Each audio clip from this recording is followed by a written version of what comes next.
যাকে পয়দা না করলে কিছু পয়দা হতো না, যার উসিলায় तमाम জাহান সৃষ্টি হয়েছে, প্রিয় নবী নূর মুজাসসাম সরওয়ার কায়নাত শামসুদ দুহা বদরুদ দুজা নূরুল হুদা নূরুন আলা নূর হযরত মুহাম্মদ মুস্তাফা আহমদ মুজতবা সাল্লাল্লাহু আলাইহি ওয়াসাল্লাম, তিনি হলেন সবচেয়ে বড় নিয়ামত। ঠিক না ঠিক? আল্লাহ পাকের নিয়ামত পেয়ে আমরা আল্লাহর শুকরিয়া আদায় করি। রাসূল পাক সাল্লাল্লাহু আলাইহি ওয়াসাল্লামকে আমরা কেউ দেখেছি? বলেন, কেউ দেখেছি? ঈমান আনছি। আল্লাহর রাসূলের উপর ঈমান আনতেই হবে। রাসূলের উপর ঈমান না আনলে আমরা মুসলমান দাবি করতে পারবো না, ঈমানদার দাবি করতে পারবো না। শুধু আল্লাহর উপর ঈমান আনলেই হবে না। দুঃখ লাগে, কষ্ট লাগে, এখন একদল লোক শুধুমাত্র তাওহীদপন্থী, শুধু তাওহীদপন্থী। আমরা শুধু কি তাওহীদের উপরেই না রিসালাতের উপরও আছি? দুটার সমন্বয় এখানে আমাদের ঘটাতে হবে। তাওহীদ এবং রিসালাত দুইটাই আমাদের লাগবে। আল্লাহ এক, এটাও মানতে হবে। এটা হলো একত্ববাদ, এটা হলো তাওহীদ, কোনো শরীক করার সুযোগ নেই। লা শারীকা লাহু, তার সঙ্গে কোনো শরীক নেই। আমরা কালেমা পড়েছি লা ইলাহা ইল্লাল্লাহ, পড়ি নাই? এই পর্যন্ত না আছে মুহাম্মাদুর রাসূল, লা ইলাহা ইল্লাল্লাহ। এই কালেমার দ্বারা আমরা এখানে আল্লাহর একত্ববাদ বিশ্বাস করে ফেলেছি, যে আল্লাহ ছাড়া আর কোনো মাবুদ নাই, এখানে আর শরীক কারো নাই। এর মানে কি? আল্লাহ ছাড়া কোনো মাবুদ নাই বলতে আল্লাহ ছাড়া আর কারো ইবাদত আমি করি না। আমি যার ইবাদত করি তিনি আমার মাবুদ। ইবাদত মানে কি? গোলামি, মানে আল্লাহ ছাড়া আর কার গোলামি করি না। তাহলে এখানে আর কার গোলামি চলবে না, কার কোনো গোলামি চলবে না। একমাত্র গোলামি কার? জোরবেন, কার গোলামি? গোলামি আল্লাহ। আল্লাহর গোলামি, আল্লাহর ইতাআত। বিসমিল্লাহির রহমানির রহিম, আতিউল্লাহ ওয়া আতিউর রাসূল ওয়া উলিল আমরি মিনকুম। আল্লাহর ইতাআত করো, রাসূলের ইতাআত করো, উলিল আমরের ইতাআত করো। এখানে ইতাআত এখানে ইতাআতটা তিনটা প্রকার আসছে। আতিউল্লাহ আল্লাহর ইতাআত, ওয়া আতিউর রাসূল রাসূলের ইতাআত, ওয়া উলিল আমরি মিনকুম উলিল আমরের ইতাআত। এখন এই যদি আমরা তিনটা হুকুমের উপরে যদি আমরা থাকতে পারি, আমরা সফল। পরকাল নাজাত, কবরে আমাদের শান্তি প্রশান্তি। এই তিনটার ক্ষেত্রে আমাদের গন্ডগোল বেঁধে গেছে, এই তিনটার ক্ষেত্রে গন্ডগোল। আল্লাহর ইতাআতের ক্ষেত্রেও এখানে গন্ডগোল বেঁধেছে। আল্লাহর হুকুম সবাই ঠিক মতো মানে নাই, আল্লাহকে ঠিকভাবে বিশ্বাস করে নাই। যদিও আল্লাহকে সৃষ্টি করতে মানছে, কিন্তু আল্লাহর সাথে আরো শরীক করে নিয়েছে। বহু লোক আছে যারা আল্লাহকে সৃষ্টি করতে মানে, কিন্তু পাশে শরীকও করে। অথচ আল্লাহ পাক পবিত্র কালামুল্লাহ শরীফ বলেছেন, বিসমিল্লাহির রহমানির রহিম, কুল হুয়াল্লাহু আহাদ, বলো আল্লাহ এক। তাহলে এখানে আর শরীক নাই। হযরত ঈসা আলাইহিস সালামকে আল্লাহর পুত্র মনে করে একদম, মরিয়ম আলাইহিস সালামকে আল্লাহর স্ত্রী মনে করে একদম, আছে কি না এরকম? তো ঈসা আলাইহিস সালামকে যদি আল্লাহর পুত্র মনে করে, তো শরীক হইল কিনা? মরিয়ম আলাইহিস সালামকে যদি আল্লাহর স্ত্রী মনে করে, শরীক হইল কিনা? তো আল্লাহর যে একত্ববাদ, এদিকে আর ঠিক রইল? এটা ঠিক রইল না। এই জন্য আল্লাহর একত্ববাদের বিশ্বাসী হতে হলে এখানে আল্লাহর সাথে আর কারো কোনো শরীক করা সম্ভব কোনোভাবেই নাই, কোনোভাবেই নাই। প্রকাশ্যেও না, গোপনেও না, প্রকাশ্যেও না, গোপনেও না, আল্লাহর সঙ্গে শরীক করার কোনো সুযোগ নাই। তাহলে হযরত মুহাম্মদ রাসূলুল্লাহ সাল্লাল্লাহু আলাইহি ওয়াসাল্লাম তিনি কি? আল্লাহর প্রেরিত রাসূল। রাসূল পাক সাল্লাল্লাহু আলাইহি ওয়াসাল্লামের উপরে যদি বিশ্বাস না থাকে, ঈমান না থাকে, সম্পর্ক না থাকে, মহব্বত না থাকে, তাহলে তো হবে না। এই জন্য আমাদের কালেমার মধ্যে আল্লাহর সাথে রাসূল এখানে আছে। সুবহানাল্লাহ বলেন, লা ইলাহা ইল্লাল্লাহু মুহাম্মাদুর রাসূলুল্লাহ সাল্লাল্লাহু আলাইহি ওয়াসাল্লাম। সুতরাং রাসূল পাক সাল্লাল্লাহু আলাইহি ওয়াসাল্লামের উপর আমরা ঈমান আনছি। ঈমান শুধু আল্লাহ, কিন্তু আমি এখন এতাত করবো কিভাবে? আতিউল্লাহ ওয়া আতিউর রাসূল ওয়া উলিল আমরি মিনকুম, এক নম্বর কথা আতিউল্লাহ, আল্লাহর এতাত করো। কিন্তু আল্লাহর সঙ্গে আমাদের যোগাযোগ আছে, কথাবার্তা আছে, তাহলে আল্লাহর এতাত করবো কিভাবে? আল্লাহর হুকুম মানবো কিভাবে? আল্লাহর কথা আমরা পালন করব কিভাবে? কোন প্রক্রিয়া ইবাদত করলে আল্লাহর কাছে এটা মাকবুল হবে? কোন কাইফিয়তে ইবাদত করলে আল্লাহ সেটা কবুল করবেন? আমি তো জানার কথা না, আমি তো বুঝি না। যেহেতু আল্লাহর সঙ্গে আমার কোনো যোগাযোগ নেই, আল্লাহর সঙ্গে আমার কোনো কথাবার্তা নেই, সুতরাং এই ইবাদত যেটা কবুল হবে, মকবুলিয়াতের যে ইবাদতের নমুনা কাইফিয়াত, এটা সার্টিফাই করবেন রাসূল পাক সাল্লাল্লাহু আলাইহি ওয়াসাল্লাম। সুবহানাল্লাহ। আল্লাহর রাসূল যে ইবাদতকে সার্টিফাই করেছেন, আল্লাহর রাসূল যে ইবাদতকে তাসদীক করেছেন, আল্লাহর রাসূল যে ইবাদত তালিম দিয়েছেন, তিনি যে ক্রাইটেরিয়া আমাদেরকে তালিম দিয়েছেন, সেই নমুনায় যদি আমরা ইবাদত করি, সেটাই আল্লাহর দরবারে কবুল হবে। এখানে মন গড়া ইবাদত করার কোনো সুযোগ আছে নাকি? মন গড়া ইবাদত চলবে? অত আমার কথা মতো চলবে না, আমি যেভাবে বলি সেভাবেই চলবে না। আল্লাহর রাসূল যেভাবে ইবাদত শিক্ষা দিয়েছেন, রোজা যেভাবে রাখতে শিক্ষা দিয়েছেন, সেভাবে রোজা রাখতে হবে। আপনার আমার মন গড়া রোজা রাখলে হবে না। নামাজ যেভাবে পড়তে শিক্ষা দিয়েছেন, সেভাবেই নামাজ পড়তে হবে। আপনি আমি ইচ্ছা মতো যেভাবে মনে চায় সেভাবে নামাজ পড়লেই চলবে না। হজ যেভাবে তালিম দিয়েছেন, সেভাবে আমাকে হজ করতে হবে। আপনার আমার মন গড়া এখানে মত প্রকাশের কোনো সুযোগ নাই। অতএব সম্মানিত হাজিরিন, এই জন্য লা ইলাহা ইল্লাল্লাহু মুহাম্মাদুর রাসূলুল্লাহ, আল্লাহ কালিমার মধ্যেই এখানে দেখা যায় রাসূল পাক সাল্লাল্লাহু আলাইহি ওয়াসাল্লামকে সংযোগ করে দেওয়া হয়েছে। সুবহানাল্লাহ। আজকে আমরা যদি আল্লাহকে সম্মান দেই না, রাসূলকে সম্মান দেই না, তাহলে কি ঈমান থাকবে? রাসূলকে সম্মান দেওয়া লাগবে কি লাগবে না? রাসূলকে ইজ্জত দেওয়া লাগবে কি লাগবে না? আজকে রাসূল পাক সাল্লাল্লাহু আলাইহি ওয়াসাল্লামের উপরও বেয়াদবিমূলক কথাবার্তা শুরু হয়ে গেছে। নাউযুবিল্লাহ। রাসূল পাক সাল্লাল্লাহু আলাইহি ওয়াসাল্লামের মা বাবার ব্যাপারে এখন এমন মন্তব্য শুরু হয়েছে, ঈমান নষ্ট হওয়ার বড় একটা পথ তৈরি হয়ে গেছে। হে নিজেও বেঈমান, আর কিছু মূর্খ মানুষদেরকে বেঈমান বানানোর চেষ্টা করতেছে। বলে কি রাসূল পাক সাল্লাল্লাহু আলাইহি ওয়াসাল্লাম মা বাবা জাহান্নামী। নাউযুবিল্লাহ। কি কেউ কইলেন না? জোরে বলেন নাউযুবিল্লাহ। আল্লাহর রাসূলের মা বাবারে জাহান্নামে পাঠাই দেয়, সাহসটা কি? রাসূলুল্লাহর মা বাবাকে জাহান্নামী বলে? রাসূল পাক সাল্লাল্লাহু আলাইহি ওয়াসাল্লামের মা বাবা জাহান্নামী বলে, হের মা বাবা জান্নাতি না? যে কয় হের মা বাবারে জাহান্নামী কয় না, কইছে হতো? যে রাসূলুল্লাহর মা বাবাকে জাহান্নামী বলছে, সে নিজের মা বাবাকে জাহান্নামী বলছে? হ্যাঁ, চিন্তা করছেন কার মা বাবাকে জাহান্নামী বলে? রাসূল পাক সাল্লাল্লাহু আলাইহি ওয়াসাল্লামের মা, রাসূল পাক সাল্লাল্লাহু আলাইহি ওয়াসাল্লামের বাবা, তাদেরকে যদি জাহান্নামী বলে, আল্লাহ রাসূল কি খুশি? কথা বলেন, খুশি? আপনি যদি, আমি যদি আপনার মা বাবাকে জাহান্নামী, এই জাহান্নামী করে জাহান্নামী, আপনি কি করবেন? সুবহানাল্লাহ। এই সুবহানাল্লাহ কথা বলছি, বলছি যদি আপনাকে আমি বলি, আপনাকে যদি বলি যে জাহান্নামীর ঘরে জাহান্নামী, মানে আপনার বাবারও জাহান্নামী কইছে, আপনার মারও জাহান্নামী কইছে, আপনি কি খুশি হবেন? কথা বলেন। আর আপনি আমি তো সাধারণ মানুষ, যার উপরে ঈমান না আনলে আমাদের ঈমানদার হতে পারবো না, যার উপরে ঈমান না আনলে আমরা ঈমানদার দাবি করতে পারবো না। সে রাসূল পাক সাল্লাল্লাহু আলাইহি ওয়াসাল্লাম মা জান্নাতি, বাবা জান্নাতি, রাসূল পাক সাল্লাল্লাহু আলাইহি ওয়াসাল্লাম মা বাবাকে জাহান্নামী যারা বলে, তারা বেঈমান। তারা ঠিক, তারা ঠিক বেঈমান। এই সকল বেঈমান থেকে আমাদের সাবধান থাকতে হবে।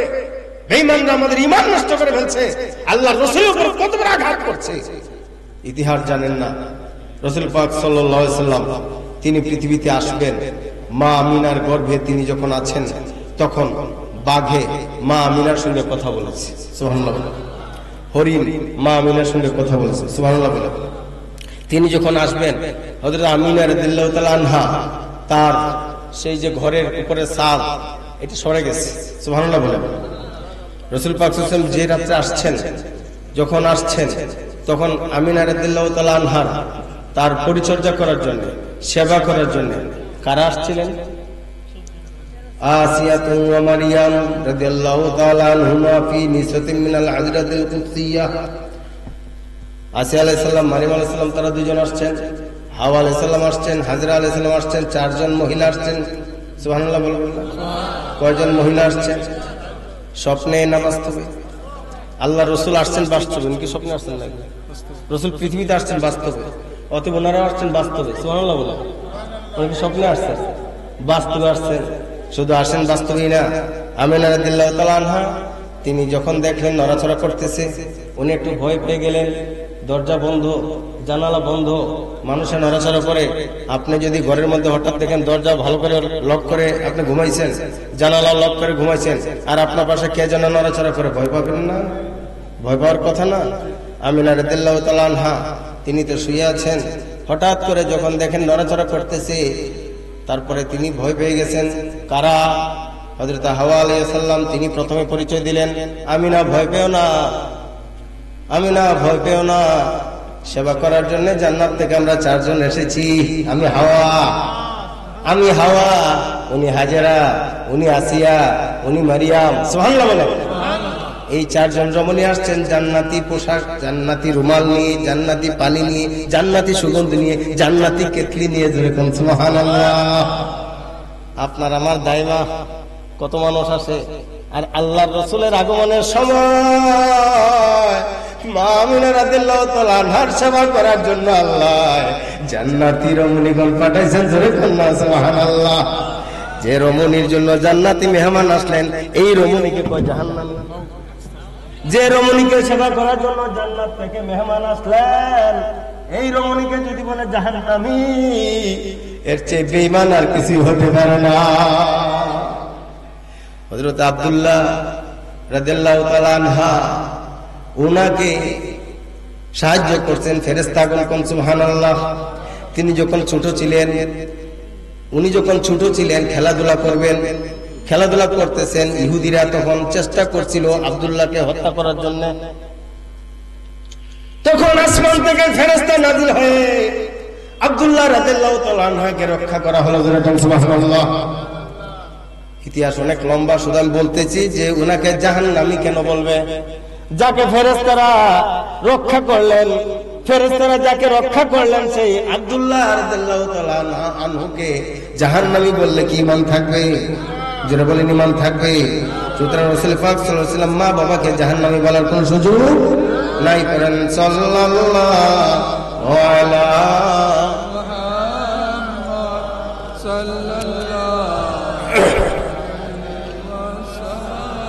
সাল্লাল্লাহু আলা মুহাম্মদ সাল্লাল্লাহু আলাইহি ওয়াসাল্লাম।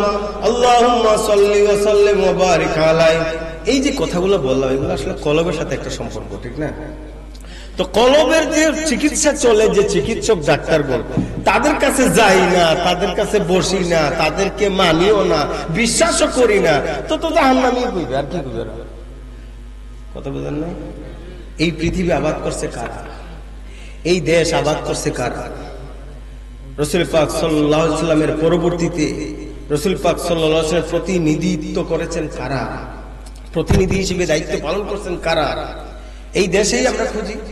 শাহজালাল মসজিদি আমর রহমতুল্লাহ আলাই, শাহফরান রহমতুল্লাহ আলাই, খান জাহান আলী রহমতুল্লাহ আলাই, তারা আছেন। শাহসুবিনা সারদ রহমতুল্লাহ আলাই, সোনাকান্দার মরহুম বিসফিল রহমতুল্লাহ আলাই।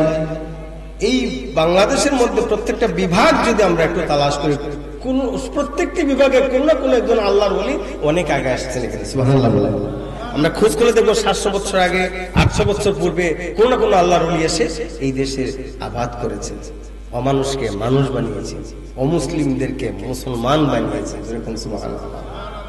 তারপরে দেখেন আমরা বরপুরে আব্দুল কাদের জিলানী রহমতুল্লাহ আলাই, তিনি কত বড় একজন আল্লাহর ওলি। খাজা মুঈনুদ্দিন চিশতি রহমতুল্লাহ আলাই, বাহাউদ্দিন নকশবন্দি রহমতুল্লাহ আলাই, এই যে আল্লাহর ওলিগণ, তারা দেশকে আবাদ করেছে, তারা এলাকা আবাদ করেছে, তারা যে কলবের চিকিৎসা করেছে, এই চিকিৎসাটার লাইনটাই তো ভিন্ন। আপনি আমি যতই বলি, মনে করেন আমাদের মধ্যে অনেক বেমারি আছে, বিভিন্ন ধরনের শারীরিক বেমার তো আছে, আর কিছু বেমার আছে এটা অলৌকিকের মতো বলা যায়, যেমন জিনে ধরে। জিনে ধরে না? কি জিন বলতে ধরে? ধরে। আচ্ছা, জিন বলতে যদি ধরে কাউকে, আপনাদের এলাকায় আছে এরকম? ধরছে? ধরলে পরে কি সদর হাসপাতালে নিয়ে যান? হ্যাঁ, কেন নেন না? জিনে ধরছে, সদর হাসপাতালে নিয়ে যাবেন, বড় ডাক্তারকে যাই বলবেন, হুজুর স্যার, ডাক্তার স্যার, জিনে ধরছে, আপনি একটা চিকিৎসা করে দিন। যাবেন কি? তাই বলে কি তার চিকিৎসার ব্যবস্থা নাই? আছে। কার কাছে যাবেন? হ্যাঁ, ডিসি স্যারের কাছে, এসপি স্যারের কাছে বিচার দিবেন? তারা জিনে ধরছে, বিচার করে দিন, ভালো করে মামলা করবেন, এখানে কোনো মামলা মোকদ্দমা চলবে নাই, কিন্তু তাকে তো ধরছে, একটা কিছু ধরছে, তো ধরার কারণে তার চিকিৎসার জন্য আমরা নিয়ে যাই একজন ইমাম সাহেব খুঁজি, হাফেজ সাহেব খুঁজি, হুজুর খুঁজি, কবিরাজ খুঁজি, এরকম আমরা কিছু মুদাব্বির খুঁজি, তাদের কাছে আমরা যাই কিছু চিকিৎসা করার জন্য, যাই না? আচ্ছা, এই জিন ছাড়ানোর জন্য যদি সাধারণ জেনারেলি ডাক্তারের কাছে যান না, তাহলে আমাদের ভিতরে যে শয়তান ঢুকে বসে আছে, আমাদের কলবটাকে দখল করে নিয়েছে, এই শয়তান, এই ইবলিস, এইটাকে চিকিৎসা করার প্রয়োজন নাই? শয়তানকে আমাদের কলব দখল করে নাই? কলব যে আছে এটা বিশ্বাস করি না, এটাও তো অনেকে বিশ্বাস করি না, এটা তো বিশ্বাস করি না। রুহু আছে, এটাও তো বিশ্বাস করি না। আচ্ছা বলেন, এইটাও একটা আমাদের বোঝার বিষয়, কলব আছে কি নাই, রুহু আছে কি নাই। তাহলে আমাদের ভিতরে যে হুজুরের কাছে আসলে পরে যখন হুজুরে তালিম দিবেন, তরবিয়ত দিবেন, তরিকার সবক দিবেন, দেখবেন যে একটার পর একটা আপনাকে তরিকা মস্ত করাইতেছেন, কলব, রুহু, সের, খফি, আকফা, নফস, আদ, আতশ, খাক, বাত, এগুলার পরে আবার আয়াতে মোরাকাবা, আয়াতে মোরাকাবার পরে এরপরে দেখবেন আপনার আরো কত, আপনার বেলায়েতে কুবরা, বেলায়েতে সুগরা, তারপর অনেক কিছু, একটা পর একটা স্তর, একটা পর একটা স্তর, এটা পার হতে থাকবে, পার হতে থাকবে, এটা আরেকটা লাইন, আরেকটা জগৎ। এগুলা তো বাহ্যিকভাবে বোঝার কোনো সম্ভব না, কিন্তু এটা আমাদের আভ্যন্তরীণ আধ্যাত্মিকতার একটা বিষয়, এটাই আমাদের আসল, এটাই আমাদের মূল, আমাদের কলব হলো আসল। একটু বুঝাইলে আশা করি বুঝবেন, অসুবিধা হইতেছে নাকি? আচ্ছা বলেন যে কলবটা কি কাজ করে, একটু বুঝাইতেছি। কলবটা শব্দটা আরবি, বাংলা আমরা কি বলি? এটা ইংলিশ হার্ট, মন, মন বলি, দিল বলি, মন বলি, দিল বলি, কলব বলি, যাই বলি, একটা বুঝি তো, মন।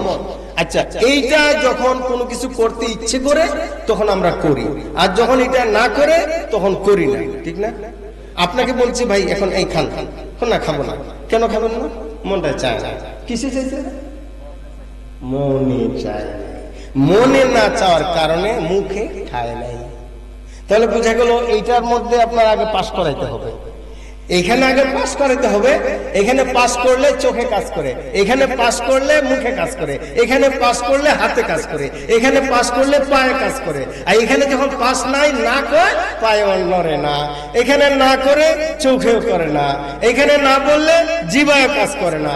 তাহলে এইটাই তো আসল। এই কলমের সাথে চোখের সম্পর্ক, কলমের সাথে হাতের সম্পর্ক, কলমের সাথে পায়ের সম্পর্ক, কলমের সাথে মুখের সম্পর্ক, এই কলমের সাথে আমাদের অনেক কিছু রয়ে গেছে। একটু টাচ দিলে আশা করি বুঝবেন কি কি সম্পর্কটা, একটু আমি বুঝাচ্ছি। দেখেন কলমের মধ্যে আমাদের কি রয়েছে, কি মহা নিয়ামত আল্লাহ পাক দিয়েছেন। এই কলমের অনেক কিছু শিক্ষা রয়েছে। ইলমুল কলব বলা হয়। ইলম দুই প্রকার, আল ইলমু ইলমান, শরিয়াতুন ওয়া মারিফাতুন। মারিফাতুন হলো ইলমুল কলব, ইলমুল আসরার, গুপ্ত ইলম, কলবের ইলম। এই কলবের ইলম অর্জন করা ফরজ আইন। কলবের ইলম অর্জন করা কি ফরজ আইন। কলবের সাথে, কলবের মধ্যে আল্লাহ পাক একটা লেয়ার দান করেছেন। সুবহানাল্লাহ। কলব কোন সব পাথরের মতো শক্ত হয়ে যায়। এই কলবটা যখন পাথরের মতো শক্ত হয়ে যায় তখন তরিকতের ক্রেশার দিয়ে ভাঙতে হয়। কলব যখন পাথরের মতো শক্ত হয়ে যায় তখন তরিকতের লাইনে ওই পীর মাশায়েখের কাছে গেলে তাদের কাছে একটা হ্যামার আছে, একটা ক্রেশার আছে, যে ক্রেশার ফিট করে দিলে এই কলব ভেঙে চুরমার হয়ে এটা আল্লাহর ওলির কলব তৈরি হয়ে যাবে। সুবহানাল্লাহ। কিছুক্ষণ আগে এই মাদ্রাসার সুপার হুজুর আলোচনা করেছেন শামসুদ্দিন তাবরিজি রাহমাতুল্লাহ আলাইহির ব্যাপারে আপনারা নিশ্চয়ই শুনেছেন। একটি মানুষ অমানুষ মানুষ হতে গেলেই তাকে রুহানিয়তের দিকে চলে যেতে হবে। আমাদের ভিতরে কলব আছে, এটা একটা মাদারবোর্ড। আমরা যদি বলি, আমরা যদি আমাদের এই বডির মধ্যে এটাকে একটা মাদারবোর্ড বলি, তো এই মাদারবোর্ডের হার্ডওয়্যার, মাদারবোর্ডটা কি হার্ডওয়্যার। এখানে শিক্ষিত যারা আছেন বুঝবেন, কম্পিউটার যারা চালান, মোবাইল আপনারা যারা চালান, অ্যান্ড্রয়েড মোবাইল যারা চালান, এই প্রত্যেকটার একটা মাদারবোর্ড থাকে। মাদারবোর্ডের একটা হার্ডওয়্যার, এই হার্ডওয়্যারটার আরো কিছু পার্টস থাকে, বিভিন্ন পার্টস থেকে, বিভিন্ন দিক থেকে এটা এখানে একটা সংযোগ হয়। এই যে দেখেন আপনার এখানে যে একটা মেশিন আছে, এটার যে মেশিনটা চলছে, এই মেশিনটার আপনার বিভিন্ন লাইন, এইটা থেকে লাইন গেছে, এই মাইক্রোফোন থেকে লাইন আসছে, এই সুঙ্গা থেকে লাইন আসছে যেটাকে বলা হয়, তারপরে এইখান থেকে লাইন গেছে, বিভিন্ন দিক থেকে লাইন আসছে। এরকম ঠিক তেমনি ভাবে এটার ভিতরে আবার কিছু ডিভাইস আছে, যে ডিভাইসে আমাদের এই কথাগুলো আপনাদের কানে পৌঁছে দিয়েছে, অনেক দূর আওয়াজ চালিয়ে নিয়েছে। কথা ঠিক না ঠিক? আমাদের ভিতরে একটি এরকম একটি ডিভাইস রয়েছে। সুবহানাল্লাহ। এই ডিভাইস যেটা কলবের মধ্যে আছে, এই কলবের পাশেই আল্লাহ পাক তৈরি করে দিয়েছেন, যেটা ডান স্তনের দুই আঙ্গুল নিচে, এটাকে বলা হয় রূহ। বলেন, জোরে বলেন। তাহলে রুহু কি আর কলব কি? কলবের কাজ কি, রুহুর কাজ কি? একটি কম্পিউটার যেমন পাওয়ার ছাড়া চলে না, আপনার একটি মোবাইল যেমন পাওয়ার ছাড়া চলে না। মোবাইলটা যদি এটাকে আপনার চার্জ না থাকে, এটাকে ভিতরে যদি পাওয়ার না থাকে, মোবাইল চলবে? চলবে না। আপনার কম্পিউটার পাওয়ার না হলে চলবে? কম্পিউটার পার্ট সব ঠিক আছে, মাদারবোর্ড ঠিক আছে, সমস্ত ডিভাইস গুলো ঠিক আছে, সমস্ত সংযোগ গুলো ঠিক আছে, কিন্তু পাওয়ার নাই, চলবে? বলেন চলবে? চলবে না। কাজে আপনার এখানে যতই মাদারবোর্ড হোক, যতই কম্পিউটার হোক, এটা যেমন পাওয়ার ছাড়া চলে না, আপনার বডি, কলব বলেন, হাত বলেন, পা বলেন, চক্ষু বলেন, কান বলেন, গোটা বডি বলেন, এই রুহু ছাড়া চলবে না। বলেন রুহু ছাড়া চলে? রুহু ছাড়া চলে? তো রুহু একটি পাওয়ার। রুহুটা কি? জোরে বলেন, রুহুটা কি? এই রুহু তার পাওয়ারের কাজ করে। কলবের মধ্যে সব সংসারে সব ডিসিশন মেক হয়, ডিসিশন মেকার। এখানে ডিসিশন মেক হয়, ডিসিশন তৈরি হয়, কিন্তু ডিসিশন তৈরি করার পাওয়ারটা দেখো এই রুহুতে। সুবহানাল্লাহ। ডিসিশন তৈরি করার পাওয়ারটা আসে রুহু থেকে। এই রুহু যখন আউট হয়ে যাবে, তখন আপনার হাত অচল। রুহু যখন আউট হয়ে যাবে, চক্ষু আছে কিন্তু সেটা অচল। রুহু যখন আউট হয়ে যাবে, পা থাকলেও সেটা অচল, চলবে না। রুহু যখন আউট হয়ে যাবে, কান আছে কিন্তু আপনি শুনবেন না। এই রুহুটা যতক্ষণ পর্যন্ত আছে, ততক্ষণ পর্যন্ত আপনার পাওয়ার আছে। যতক্ষণ পর্যন্ত পাওয়ার আছে, ততক্ষণ পর্যন্ত কানে কাজ করে, আপনার হাতে কাজ করে, পায়ে কাজ করে, কলমে কাজ করে, বডি কাজ করে, রক্ত সঞ্চালিত হয়, সব কিছু হয়। একমাত্র সেই পাওয়ারটা হচ্ছে রুহু। সুবহানাল্লাহ বলেন। এখন তাহলে এই রুহুর চিকিৎসার প্রয়োজন, কলমের চিকিৎসার প্রয়োজন। এই দুইটার চিকিৎসার জন্য চিকিৎসক কি ওই ডাক্তার সদর হাসপাতালে, পিজিতে, অ্যাপোলো, এভারকেয়ারে? না। তাহলে এই চিকিৎসার প্রয়োজন, এই লেখাপড়ার প্রয়োজন, এটা কোথায় হবে? এই প্রতিষ্ঠানটা কোথায়? এই শিক্ষা ব্যবস্থাপনা কোথায় আছে? এখানে আলাদা শিক্ষা ব্যবস্থাপনা আছে, এখানে আলাদা চিকিৎসার ব্যবস্থা আছে। এই যে আলাদা চিকিৎসার ব্যবস্থা হলো সত্যিকারে হক্কানি পীর মাশায়েখগণের দরবার, যেরকম সুবহানাল্লাহ। ওই তাদের কাছে গেলে কলব শিক্ষা দিবে। কলবটা কি? রুহুর শিক্ষা দিবে। রুহু কি? সের কি? আকফা কি? খফি কি? নফস কি? আব কি? আতস কি? খাক কি? বাদ কি? এই 10টি লতিফা কি? কোন স্টেশনে কি আছে? কোন স্টেশনের কাজ কি? তাদের কর্ম কি? তাদের দায়িত্ব কি? তার খাসিয়ত কি? তার বৈশিষ্ট্য কি? তারপরে তার মধ্য থেকে এক একটা আপনার ওজিফা শেষ করলে, এক একটা তরিকার একটা সবক আপনার শেষ করলে, আপনি কিভাবে এটা পার হচ্ছেন আপনি বুঝবেন কি? আপনার চেঞ্জিং কি আসছে, আপনার পরিবর্তন কি আসছে, আপনি কোথায় থেকে কোথায় আরোহণ করছেন, এমন আছে, এমন একটি অবস্থা তৈরি হয়ে যায়। কফির যদি হালত পয়দা হয়ে যায়, কফি একটি এমন একটি তরিকা, এমন একটি সবক, এই সবক যদি আপনার আদায় হয়, হাসিল হয়, তাহলে সন্দেহের মাল কি আছে, সন্দেহের মাল নিজে আপনাকে বলে দিবে যে আমি সন্দেহের মাল, আমি এটা হারামের মাল, আমি এটা সুদের মাল, আমি এটা ঘুষের মাল, ওদের তুমি আমাকে খাইও না, খাইও না, খাইও না। যদি আমরা সেই সবকগুলো আদায় করতে পারি, করেন সাল্লাল্লাহু আলা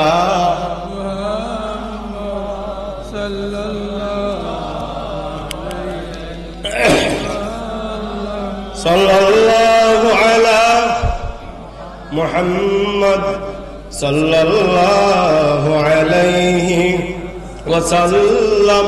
আল্লাহুম্মা সাল্লি ওয়া সাল্লিম ওয়া বারিক আলাইহি। সাসের মরহুম শাসমিনা সারদ রাহমাতুল্লাহ আলাইহি, ওনার কাছে এক ব্যক্তি, ওই যে মুরব্বা আছে না, মুরব্বা চিনেন? চাল কুমড়া দিয়ে বানায় এই মুরব্বা, খুব ভালো মুরব্বা, হাদিয়া হিসেবে নিয়ে আসছে। তো মুরব্বা হুজুর আসলে পছন্দ করে, মুরব্বা খাইতে খুব ভালোবাসেন, মোটামুটি মানুষ এটাকে টেস্ট পায়। তো লোকটা দাঁড়িয়ে এত লম্বা, লম্বা জুব্বা, লম্বা দাড়ি, এই লোকে মুরব্বা নিয়ে আসছে। এখন তো হুজুরে খাচ্ছেন না, যারা হুজুরের ভক্ত তারা চিন্তা করলেন যে হুজুরে যদি খান তো আমাদেরকে দিবেন, আমরাও খাবো, অপেক্ষা করতেছে।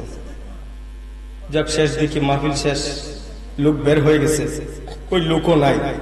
হুজুর বললেন ওই মুরব্বার প্যাকেটটা নিয়ে আস। নিয়ে আসছে, হুজুর খুললেন, খুলে হাতে নিলেন, হাতে নেওয়ার মুখে দিবেন, এরপরে আবার রাখে দিচ্ছেন, আবার হাতে নিছেন, মুখে দিবেন, একটু করে রেখে দিয়েছেন, আবার হাতে নিলেন, মুখে দিবেন, আবার রেখে দিয়েছেন। তৃতীয়বার মতো রেখে দিয়ে তারপরে সামনে কুকুর ছিল, একটা একটা করে কুকুরকে মুরব্বা দিচ্ছেন, আর কুকুরটা মুরব্বা গুলো খেতেছে। এখন পাশে যারা আছেন হুজুরের খোলাফা, তারা চিন্তা করলেন, হুজুর নিজেও খাইলেন না, আমরাও দিলেন না, কুত্তারে খাওয়াইতেছেন, একটা টেনশনের বিষয়। এরপরে বস ওনারা শেষ পর্যায়ে হুজুরকে জিজ্ঞাসা, হুজুর এই মুরব্বা যে আনছে আরেকজন হুজুরে দেখলাম, তো আপনি নিজেও খান না, আমরাও দেন নাই, কুত্তারে খাওয়াইছেন। বাবা, আমি যখন মোরব্বাটা হাতে নিলাম, এরপরে আমি মুখে দিব, মুখের কাছে নিয়েছি, তখন মোরব্বা বলতেছে আমাকে তুমি খেও না। আমি চিন্তা করলাম কি মুরব্বাই বলে না, কে বলে না, কোথা থেকে শুনতেছি, এদিক সেদিক তাকায় দেখি না, কেউ তো কোনো কথা বলে না, রেখে দিলাম। আবার হাতে নিলাম, মুখের কাছে নিলাম, আবার বলতেছে আমাকে খেও না। তৃতীয়বার যখন আবার মুখে দেওয়ার জন্য হাতে নিলাম, মুখের কাছে নিতে বলছে তুমি আমাকে খেও না, আমি সুদের মাল। ও বাবা, সুদের মাল আমার জন্য হারাম, তোমাদের জন্য হারাম, এই জন্য আমিও খাই নাই, তোমাদেরকেও খাওয়াই নাই, কুকুরের জন্য হালাল কুকুরকে খাওয়াইছি। তাহলে আল্লাহর ওলি যদি হওয়া যায়, ওই রকম পর্যায়ে যদি পৌঁছা যায়, তাহলে সন্দেহের মাল হারাম মালই আপনাকে বলে দিবে তুমি আমাকে খেও না, আমি হারামের মাল। ভাই, এইটার জন্য আপনি যদি বাহ্যিক কিছু বলেন, কিছু বোঝানো সম্ভব না। আধ্যাত্মিক তো আধ্যাত্মিক, মারিফত তো মারিফত, মারিফতের সাথে বাতিনের সাথে জাহিরের কোনো কিছু বোঝানো সম্ভব না। বাতিনকে বিশ্বাস করাটাই আসল।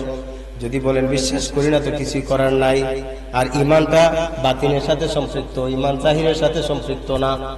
আপনার সবকিছু বিশ্বাস করতে হবে, ফেরেশতার উপর বিশ্বাস রাখা লাগবে কিনা?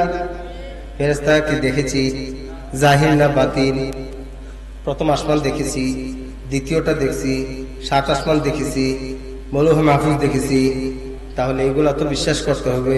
কোরআন শরীফ লৌহ মাহফুজে লিপিবদ্ধ আছে, বাল হুয়া কুরআনুম মাজিদুন ফি লাওহিম মাহফুজ, আছে কিনা লৌহ মাহফুজ? এখন যদি কোন দেখানো যাবে? এখন যদি না বিশ্বাস করলে, না দেখলে, আপনি বিশ্বাস না করলে না করেন, কি এসে গেছে? বিশ্বাস তো করতেই হবে। আল্লাহ রাব্বুল আলামিন সৃষ্টি করতে তাকে কি দেখছে? এখানে যদি না দেখে বিশ্বাস করলে, তো না করলে না করেন। কিন্তু আমাদের আধ্যাত্মিকের উপর বিশ্বাস আনতেই হবে, মারিফতের উপর বিশ্বাস আনতেই হবে। হযরত ঈসা আলাইহিস সালাম তিনি আসমানে চলে গেছেন, তিনি সশরীরে গেছেন না রূহানি ভাবে গেছেন? সশরীরে না স্বপ্নে? ঈসা আলাইহিস সালাম আসমানে আছেন সশরীরে কিনা? তো ঈসা আলাইহিস সালাম আসমানে আছেন, উনি তো মানুষ, উনি তো ফেরেশতাও না। ফেরেশতার আসমানে আছে বুঝে নিলাম, মানে নিলাম। ঈসা আলাইহিস সালাম একজন মানুষ, যার মা ছিল, বাবার না ছিলেন না, মা তো ছিলেন। তিনি আকাশে কিভাবে আছেন? অক্সিজেন কোথায়? এখানে অক্সিজেনের সিলিন্ডার কোথায়? এগুলো ছাড়াই তিনি সেখানে আছেন। কিভাবে উঠলেন? কে উঠাইলো? কোথায় রকেট? কোথায় হেলিকপ্টার? কোথায় কিছুই নাই। কিন্তু প্রথম আসমান পার হয়ে, দ্বিতীয় তৃতীয় পার হয়ে, চতুর্থ আসমান হযরত ঈসা আলাইহিস সালাম আছেন। যেরকম সুবহানাল্লাহ। তো হযরত ঈসা আলাইহিস সালাম সেখানে আছেন, খাচ্ছেন কি? উনার কি খাওয়া দাওয়া? উনি আবার পৃথিবীতে আসবেন সর্বশেষ পর্যায়ে, আসবেন কিনা? হ্যাঁ, দামেস্কের একটি মসজিদের ছাদে মিনারে তিনি আসবেন, সেখানে এটাও নির্দেশনা আছে, এটা হাদিস শরীফে আছে, এটা তো বিশ্বাস করতে হবে। হযরত ঈসা আলাইহিস সালামের জন্য, ওনার কবরের জন্য রাসূল পাক সাল্লাল্লাহু আলাইহি ওয়াসাল্লামের রওজা শরীফের পাশে জায়গা রাখা আছে কিনা? বলেন আছে কিনা? তাহলে হযরত ঈসা আলাইহিস সালাম যদি না আসতেন, তাহলে জায়গা কেন রাখা হলো? তাহলে কোথায়? আজ থেকে ১৫০০ বছর আগেই রাসূল পাক সাল্লাল্লাহু আলাইহি ওয়াসাল্লামের রওজা শরীফের পাশেই হযরত ঈসা আলাইহিস সালামের জন্য, তার কবরের জন্য এখানে জায়গা রাখা হয়েছে। অতএব আমাদের ঈমান এখানেই চলে আসছে, হযরত ঈসা আলাইহিস সালাম শেষে আসবেন। ঠিক না ঠিক? তিনি সর্বশেষে আসবেন ঈসা আলাইহিস সালাম। রাসূল পাক সাল্লাল্লাহু আলাইহি ওয়াসাল্লাম আমাদেরকে বদলে গেছেন, শিখিয়ে গেছেন, বুঝিয়ে গেছেন, কবরের জায়গাও এখানে রাখা হয়েছে। জোরে বলুন সুবহানাল্লাহ। তারপর হযরত খিজির আলাইহিস সালাম, আমার টাইম বললে আমি এর ভিতরে শেষ করার চেষ্টা করব। হযরত ঈসা আলাইহিস সালাম, হযরত খিজির আলাইহিস সালাম, তিনি মানুষ না ফেরেশতা? মুসা আলাইহিস সালাম যার সঙ্গে সাক্ষাৎ করতে গেছিলেন, কোরআন শরীফের আয়াত আছে, কোরআন শরীফ যার দলিল, হযরত মুসা আলাইহিস সালাম খিজির আলাইহিস সালামের সঙ্গে সাক্ষাৎ করছেন না? করছেন কিনা? দেখেন কত অলৌকিক কাণ্ড, কত অলৌকিক ঘটনা আল্লাহ ঘটাইছেন। সুবহানাল্লাহ। মুসা আলাইহিস সালামকে বলছেন মাছ একটা ভাজি করে নিয়ে দিও। জিতা মাছ দিতে বলছেন, বাজা মাছ। কি বলেন? বাজা মাছ কি জেতা? আল্লাহ বলছেন যে মাছ বাজা করে নিয়ে যাই, তো মাছ দাইজিয়ে নিয়ে গেছে। এই বাজা মাছ জিতা হইয়া উঠতে দিচ্ছে। তো এখন যদি কোন এটা কোন বৈজ্ঞানিককে বোঝানো সম্ভব, কোন দার্শনিককে বোঝানো সম্ভব, ওই আধ্যাত্মিক আল্লাহ বুঝবে, ওই মারিফতওয়ালারাই বুঝবে, ওই তরিকাওয়ালারাই বুঝবে, ওই পীর মাশায়েখের দরবারে যারা গেছে তারাই বুঝবে। কোরআনকে মানতে হলে, হাদিসকে মানতে হলে আধ্যাত্মিক অবশ্যই মানতে হবে, মারিফত অবশ্যই বিশ্বাস করতে হবে, তরিকা অবশ্যই আমাদেরকে বিশ্বাস করতে হবে। কথাটা কি বুঝাইতে পারছি? হযরত খিজির আলাইহিস সালাম এখন কোথায় আছেন? ঈসা আলাইহিস সালাম বুঝলাম উপরে আছেন, আসমানে। খিজির আলাইহিস সালাম কি আসমানে আছেন? তাই কোন আসমানে আছে? উনি কোথায় আছেন? জমিনে। কোন পাহাড়ে? চীন দেশের পাহাড়ে আছে? কোথায় আছে? পানির তলে। তো মানুষ আবার পানির তলে থাকে নাকি মাছ না থাকে? তাহলে হযরত খিজির আলাইহিস সালাম পানির নিচে আছে, উনি ভিজেন না? দম ফেলাম কেমনে? এখানে কি এখন তো অক্সিজেনের বোতল না নিয়ে তো পানির তলে যাওয়া যায় না, যাওয়া যায় নাকি? কিন্তু আল্লাহ পাক দেখাইছেন না পারি, দেখো তোমার মতো মানুষ আমি একজন রেখে দিয়েছি পানির নিচে, সুবহানাল্লাহ। আর তোমাদের মতো একজন মানুষ আসমান উঠে রেখে দিয়েছি, সুবহানাল্লাহ বলেন। আল্লাহ সব দেখাইতেছেন, দেখো আমি আল্লাহর দ্বারা সব সম্ভব। আসমানও রাখছি, পানির নিচেও রাখছি। আচ্ছা, খিজির আলাইহিস সালাম উনার পোশাক, উনি কি উলঙ্গ আছেন নাকি? কথা বলেন, উনি উলঙ্গ আছে? তো উনার পোশাকের কাপড় কোন ফ্যাক্টরি থেকে বলেন? উনার খাবার বাবুর্চি কাটা, কোন বাবুর্চি পাকায় দেয় উনাকে? উনি কি খাচ্ছেন না? তাহলে আল্লাহ রাব্বুল আলামিনের কুদরতের সাথে খেলা, হ্যাঁ, বিশ্বাস করতে হবে। এখানে অস্বীকার করার কোনো সুযোগ নাই। আল্লাহ রাব্বুল আলামিন সবকিছু পারেন, সুবহানাল্লাহ বলেন। এমন আল্লাহর ওলিরা আছেন যারা নাকি একাধারে 40 বছর পর্যন্ত মুরাকাবায় চলে গেছে, খানিও নাই, কিছুই নাই, সুবহানাল্লাহ। এখন যদি কোন আর এটা কেমন হতে পারে? আর কেমন হতে পারে মানে মুসা আলাইহিস সালাম এক পাথরের মধ্যে আঘাত করেছেন, আর পাথরের ভিতর থেকে এক মানুষ বুজুর্গ ব্যক্তি বের হয়ে গেছে, সুবহানাল্লাহ। হয় নাই? তো পাথরের ভিতরে আঘাত করলেন, আর একজন বুজুর্গ ব্যক্তি সেখানে দেখা যায় তিনি আল্লাহর ইবাদতে রত আছেন, ওনার পাশে জান্নাতি আঙ্গুর, সুবহানাল্লাহ বলে। এই পাথরের ভিতরে আঙ্গুর গেল কেমন? কিভাবে হলো? এটাই মারিফত, এটাই তরিকা, এটাই আধ্যাত্মিক।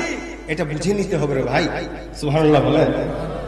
সারসিনার মরহুম শাহসিন নাসারউদ্দিন আহমদ রহমতুল্লাহ আলাইহি, তিনি ফুরফুরা শরীফে, তিনি তো একজন বড় পণ্ডিত আলেম ছিলেন, বিজ্ঞ একজন আলেম ছিলেন। তিনি কিতাব লিখতেন, তরিকুল ইসলাম কিতাব তিনি লিখেছেন, এরা বহু কিতাব তিনি লিখেছেন, আরবি ভাষায় অনেক কিতাব লিখেছেন, এগুলো এখন বাংলায় অনুবাদ চলছে, সুবহানাল্লাহ বলেন।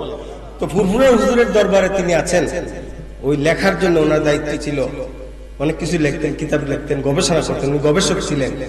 তো এক ব্যক্তি গেল ফুরফুরা হুজুরের কাছে, হুজুর আমার বাড়িটা ভেঙে নিয়ে যাচ্ছে, নদীর পানি, এখন কি করি? তো ফুরফুরা হুজুর বলতেছেন, ওই একটা ঘরের মধ্যে এক ব্যক্তি বসা আছে, তার কাছে যাইয়ে বলো যে পীর সাহেব হুজুর বলছেন আপনি একটা তাবিজ দিতেন, নদী ভাঙার তাবিজ। উনি হইলেন শাহসিন নাসারউদ্দিন আহমদ রহমতুল্লাহ। উনি এক কামরায় বসে থাকেন, জিকির আজকার করেন, কিতাবাদি পড়েন, লেখালেখি করেন, কাজে বলেন, সুবহানাল্লাহ। তো উনাকে যাইয়ে বলে একটা তাবিজ দিতে। এখন এই লোক তো যাই বললেন যে যাই দেখেন হুজুর এখানে কিতাব পড়তেছে, যাইতে কি বাবা পীর সাহেব হুজুর পাঠাইছেন আপনার দ্বারা নদী ভাঙার একটা তাবিজ দিতেন, আমার বাড়ি তো নদী ভাঙে নিয়ে যাচ্ছে। হুজুর চিন্তা করলেন তাবিজ, পীর সাহেব হুজুর আবার তাবিজ কিতাব আছে, ফুরফুরা হুজুর উনি তাবিজের কিতাব খুঁজলেন, খুঁজে দেন নদী ভাঙার কোন তাবিজ না, নদী বাড়ি ভাঙ্গা নেই, এই বাড়ি ভাঙ্গা বন্ধ হবে এরকম কোন তাবিজ নাই। এখন চিন্তা করলেন যে হুজুরে পাঠাইছেন আমার কাছে, আমি আবার উল্টা পাঠাই কেমনে, কোন বিয়ার হয়ে যায় যে নদী ভাঙ্গার তাবিজ নেই, পাই না, পারি না। এই টেনশনে তিনি করলেন কি বিসমিল্লাহির রহমানির রহিম লিখা সাদা একটা কাগজে ফুরফুরা হুজুর যে নাম লেখেন এরকম নাম 3 বার লিখা তাবিজ বানায় দিয়ে দিয়েছেন, সুবহানাল্লাহ। তাবিজ দিয়া ফুরফুরা হুজুরের কাছে নিয়ে গেছে, এই বাইতে বলে দিয়েছে। আবার গেছে হুজুরের কাছে, কি বাবা তাবিজ দিছে? জি হুজুর দিছে। এখন কি করবো বলেন? তুমি পারবা? বলেন যে তুমি যেদিকে নদী ভাঙে একেবারে পানির নিচে, মাটির নিচে এই তাবিজটা গাইরে দিতে হবে, দেখো পারবা কিনা? হুজুর ইনশাল্লাহ পারবো, হুজুর ইনশাল্লাহ পারবো বলে তো চলে গেছে তাবিজ গাড়বে। আচ্ছা বলেন আমাদের এদিকে তো নদী ছোটখাটো আছে, ওইদিকে তো বড় বড় নদী, এদিকে ছোটখাটো নদী আছে, যেদিকে নদী ভাঙে এদিকটা গভীর বেশি থাকে না? কি বলেন? খুব বেশি গভীর না। বলতেছে তোমার যেদিকে ভাঙতেছে ওই দিকে মাটির নিচে এই তাবিজটা পুঁতে তুমি দিয়ে আসবে। লোকের তো সাহস, ইনশাল্লাহ পারবো, হুজুরে বলতে পারবো, ডুব দিবে যাবে। বাড়িতে আসার পরে যখন এলাকার মানুষ আছে, এলাকার মানুষ এরা বলতে গেছে যে তোমার পীর সাহেবের দ্বারা, কিছু মানুষ তো আছে পীর সাহেব দেখতে পারে না, আছে না পীর মূর্তি দেখতে পারে না, কয়টা ব্যবসা হ্যান ত্যান কত কথাবার্তা বলে, কি দিছে তোমার হিসাবে? কি কই দিছে? হুজুর তাবিজ দিয়ে দিছে। ও তাবিজ দিছে, কি করতাম?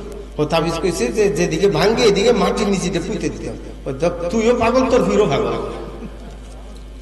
নাজুলে কইবেন না, তুইও পাগল, তোর ভিড়ও পাগল। তোরা যত পাগল টাগল কস আমি বুঝি না, আমি নদীতে এটা দিব। সে উঠে দিছে দৌ, নদীতে ডুব দিছে। ডুব দিছে পরে তো এখন এরা আরে পাগলটা তো আটকাইতে পারলাম না, এটা তো মরে বাইসে উঠবো, তো টাইম না তখন তুইব, তো আমরা একটু যাই এর কাছে দেখতো তিলিশ মাছ দেখবার লেগে গেছে।